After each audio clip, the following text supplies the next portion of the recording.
Any moment now, we could be able to know the result of a vote happening in Western North Carolina that could be a big deal for the entire state. The big question on the ballot, whether to allow recreational use of marijuana on Cherokee Indian tribal lands. If approved, it'll be the first place in the state to allow it. Queen City News anchor Derek Dellinger has been keeping an eye on this very big topic. Derek, so what do we know at this hour? Well, right now we are awaiting the results. Those we spoke with today, though, they say the talk has been more about money and the jobs that can come from legalization than really anything else. It is not an exaggeration to say the Cherokee Indian Reservation in Western North Carolina now has some close eyes on it. Tribal members know it, and in a way, state lawmakers know it too. I think it'll actually kind of maybe lead the way for the state of North Carolina to probably adopt it too.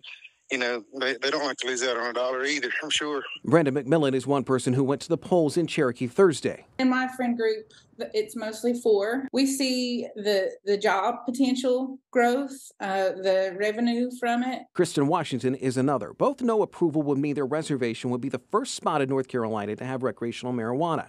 But it's not coming without some pushback. There's been criticism that the tribe is moving too fast, and Representative Chuck Edwards, who represents the mountains in Congress, has even drafted legislation that would strip some highway funds from Native American tribes that approve recreational marijuana. But on the ground in Cherokee, attitudes of marijuana as a gateway drug seem to have been waning. I went to the open house of the dispensary, and I saw a lot of people there that I really did not expect to see. And so to me, that was a good sign for the support. We have new concerns. You know, fentanyl, meth, those kind of concerns. Legislators in Raleigh have been making efforts to get medical marijuana passed in North Carolina, but nothing is as close as what Cherokee is doing.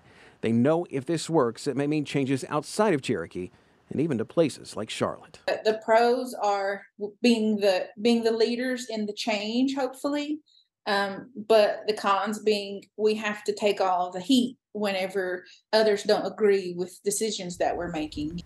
And in case you're wondering, the Catawba tribe in York County does not have any plans for taking up anything involving marijuana, but in Cherokee.